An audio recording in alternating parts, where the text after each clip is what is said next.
V-Guard presents कौन जीत रहा है, को पावर्ड बाय सेंसोडाइन एंड विमल। बोलो जुबां केसरी। तीनों विधानसभा में मुझे जो है भारतीय जनता पार्टी पिछड़ती हुई नजर आ रही है। शहर पश्चिमी में नेक टू नेक फाइट है और भारतीय जनता पार्टी शहर उत्तरी में लीड लेती हुई नजर आ रही है। जाति समीकरण में पहली बार हुआ कि समाजवादी पार्टी गठबंधन के कोई प्रदेश अध्यक्ष को बीच चुनाव में बदलना पड़ा उनको।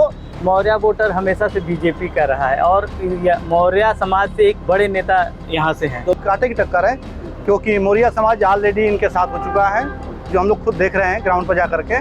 तो वोट बढ़ रहे हैं सर और पूरी तरीके से कांटे की लड़ाई यहाँ। प्रयागराज जिले की Phulpur Lok Sabha seat VVIP seat कही जाती रही है, लेकिन इस बार का मुकाबला बेहद दिलचस्प है।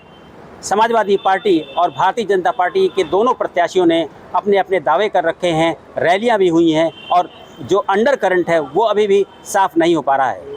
इन क्षेत्रों में रिपोर्टिंग करने वाले जो सीनियर जर्नलिस्ट हैं उन्होंने जनता को किस तरीके से पढ़ा है उनसे ही बात करते हैं। मनोज जी, शुरुआत आपसे ही। आपने बहुत चक्कर लगाए हैं पूरे फूलपुर लोकसभा सीट में, क्या दिख रहा है? सर देखिए, फूलपुर में हुआ क्या कि प्रवीण पटेल जो है वो टिकट पा गए फूलपुर से विधायक हैं और वर्तमान में पटेल सांसद थी, केसी देवी पटेल का टिकट काट के पाए। तो उनके पास 4 साल समय था, वो विधायक रह सकते थे। पटेलों में थोड़ी सी नाराजगी थी और लेकिन वो नाराजगी नहीं रहेगी। हुआ क्या, समाजवादी पार्टी ने अमरनाथ मौर्य को टिकट दे दिया और बहुजन समाज पार्टी ने जगन्नाथ पाल को टिकट दे दिया। जो 2019 में पाल समाज, मौर्य समाज, पासी समाज, पासवान समाज भाजपा को वोट किया था, आज की तारीख में वोट नहीं कर रहा है फूलपुर से। और 1,71,000 वोट से केसी देवी पटेल जो है चुनाव जीती थी। 2022 विधानसभा चुनाव में पांचों विधानसभा का अगर आप जोड़ लीजिए तो 98,000 वोट से ज़्यादा थी जो है भारतीय जनता पार्टी। आज की तारीख में मैं आपको बता दूं, गंगा पार के तीनों विधानसभा में मुझे जो है भारतीय जनता पार्टी पिछड़ती हुई नजर आ रही है। शहर पश्चिमी में नेक टू नेक फाइट है और भारतीय जनता पार्टी शहर उत्तरी में लीड लेती हुई नजर आ रही है। मैं एक चीज़ और आपको बताना चाहता हूँ, 2019 लोकसभा चुनाव में हुआ क्या था कि 62,000 वोट से फूलपुर, फाफामऊ और सोराव विधानसभा से भारतीय जनता पार्टी को लीड मिली थी, लेकिन शहर पश्चिमी और शहर उत्तरी को मिलाकर 1,23,000 वोटों से उनको लीड मिली हुई थी। इस बार जो है बहुत मामला नेक टू नेक हो गया है। फूलपुर एक ऐसी लोकसभा सीट है जो 6वें चरण में चुनाव है, 14 लोकसभा सीटों के चुनाव में। उसमें ये नहीं कहा जा सकता कि कौन सी पार्टी जीतेगी। हार जीत का अंतर 25 से 35,000 के बीच में हो सकता है। वो प्रवीण पटेल भी जीत सकते हैं और वो जो है अमरनाथ मौर्य भी जीत सकते हैं। बहुत कांटे की लड़ाई है फूलपुर में। शास्त्री जी, ओबीसी का गढ़ कहा जाता है फूलपुर। जी, क्या लग रहा है आपको? दरअसल ओबीसी का गढ़, जी, ये बताना गलत है। ओबीसी का गढ़ है, जबकि यहाँ सब अपने अपने अधिकार रखते हैं। जहाँ तक मनोज 7 लाख ओबीसी वोटर्स हैं। जी, जहाँ तक मनोज भाई जातीय समीकरण का अभी उल्लेख किए हैं, जाति समीकरण में पहली बार हुआ कि समाजवादी पार्टी गठबंधन के कोई प्रदेश अध्यक्ष को बीच चुनाव में बदलना पड़ा उनको कि हमको कौन सी वोट मिल रही है। उनको वोट ही स्थित नहीं पड़ा है कि हमको कौन सी वोट मिल रही है। इसलिए हमको ये लग रहा है कि जो प्रत्याशी गठबंधन में प्रत्याशी जात का जो भी वोट मिलता हो और 3 वोट जात का मिला करके और सारी वोट भारतीय जनता पार्टी की ओर दिखाई दे रही है जाती। एंटी इनकम्बेंसी तो है।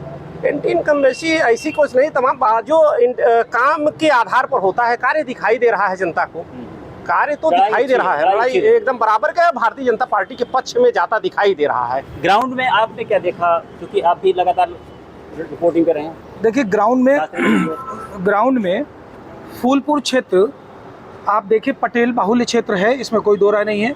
ग्राउंड पर देखिए तो भारतीय जनता पार्टी की जो अनाज देने की योजना है जो दे रही है, उसमें अभी मनोज जी ने जिनको कहा कि वो वोट देने में इंटरेस्ट नहीं रख रहे हैं, वो उनके 100% वोट पढ़ रहे हैं और शुद्ध रूप से भाजपा को पढ़ रहे हैं। अमरनाथ मौर्य एकदम नए कैंडिडेट हैं और 3 या 4 बार विधानसभा लड़ चुके हैं। वो लड़ चुके हैं, हार चुके हैं। नहीं, उन्होंने बसपा से लड़के हार चुके हैं। ठीक है, लेकिन समाजवादी पार्टी ने जितनी बार उन्हें टिकट दिया उसमें उन्होंने वापस भी लिया है। उनकी छवि समाजवादी पार्टी में ही बेहतर नहीं रही है और जिनको फूलपुर में प्रवीण पटेल कितने मजबूत हैं ये सबको बहुत अच्छे से क्लियर है, इसलिए क्योंकि वो उधर के विधायक भी रहे हैं और जितनी मान्यता भारतीय जनता पार्टी के वोटरों की है या जिस पिछली बार जो फूलपुर लोकसभा का चुनाव था उसमें बसपा और सपा साथ मिलकर लड़ी थी, लेकिन फिर भी करीब 1.5 लाख से आसपास का मार्जिन था। इस बार कैसा लग रहा है, बसपा का क्या वहाँ पर रोल होगा? मुझे लगता है कि सपा ने दिया है अमरनाथ मौर्य को। मौर्य वोटर हमेशा से बीजेपी का रहा है और मौर्य समाज से एक बड़े नेता यहाँ से हैं। तो मौर्य वोटर तो कट गया, तब तो आधा नहीं, मैं बता रहा हूँ, मौर्य समाज से ही केशव प्रसाद मौर्य है, तो कुछ हद तक कटेगा, लेकिन पूरा कटे ये कहना उचित नहीं होगा। और बाकी अदर जातियाँ जो है वो भाजपा को वोट दे रही हैं। ओबीसी कार्ड भाजपा हमेशा से खेलता रहा, तो ओबीसी उसके साथ रहेगा। पटेल, बहुत संख्या में पटेल है फूलपुर में, पटेल बिरादरी से एक प्रत्याशी हैं, तो मुझे लगता है कि पटेलों का अच्छा खासा वोट उनको मिलेगा। बाकी कुल मिला के 20 रहेंगे प्रवीण पटेल। कुछ और लोग, पटेलों की क्या नाराजगी है? पहले केसरी देवी का पटेल का टिकट काट के किसी और को दे दिया गया। देखिए, पटेलों की कोई नाराजगी ऐसी नहीं है। मेन ये होता है कि वहाँ की भौगोलिक स्थिति, प्रवीण पटेल वहाँ के वर्तमान विधायक भी हैं, तो कहीं न कहीं उनका जो है उसका भी बेनिफिट उनको मिलेगा। दूसरी बात यह है कि सपा के द्वारा जो प्रत्याशी मौर्य जी को किया गया है, तो उसका भी बेनिफिट, तो कहने का मतलब ये है कि वहाँ पर अगर स्थानीय परिसीमन किया जाए, जो आम जनमानस के बीच में बैठ करके देखा जाए, जो लोगों से बातचीत की गई या समाचार संकलन के समय किया गया, तो उसमें ये बातें आ रही हैं कि दोनों कैंडिडेट जो है बराबर में हैं। जहाँ यादव वोट बैंक जो है वो भी उनके साथ जा रहा है, तो बिरादरी अगर वाद की बात करें तो मौर्य भी उनसे जुड़े हुए और मौर्य उस तरफ से भी जुड़े हैं, भाजपा गठबंधन से भी। तो ये नहीं कहा जा सकता कि कोई, लेकिन हाँ, मौर्य वोटर्स का बंटवारा तो हो ही गया ना इस बार। मौर्य वोटर्स का भी बंटवारा हुआ है, तो उसमें पटेल वोटर्स का भी बंटवारा हुआ है। ये नहीं कहा जा सकता कि पटेल वोटर 100% ही प्रवीण पटेल के साथ जाएंगे, क्योंकि लोगों के विचार एक दूसरे से मिलते जुलते, इसी से वो इधर उधर हो रहे हैं। हाँ, अगर आकलन बात करें हम, तो मतदाताओं के ऊपर कौन सा मतदाता किस में कन्वर्ट हो रहा है ये उस पर होता है, क्योंकि 25 मई को ही ये कन्फर्म होगा कौन सा मतदाता किसको वोटिंग कर रहा है, क्योंकि अभी हम आकलन ये नहीं कह सकते कि ये जीते ये आए हारे। त्रिभुवन, आप बताइए, क्या आपको लग रहा है कि गर्मी की वजह से भी किसी पार्टी को नुकसान फायदा होगा? सर, गर्मी की वजह से बड़े लोग नहीं निकलते हैं, जिनको कहते हैं भाजपा के कोर बैंकिंग कहते हैं, जो वोटर हैं, ये मूल वोटर कहते हैं, अधिकतम लोग नहीं निकलेंगे और ये वोटिंग नुकसान हो सकता है। और यहाँ पर कांटे की टक्कर है, क्योंकि मौर्य समाज ऑलरेडी इनके साथ हो चुका है, जो हम लोग खुद देख रहे हैं ग्राउंड पर जा करके, तो वोट बढ़ रहे हैं सर, और पूरी तरीके से कांटे की लड़ाई यहाँ।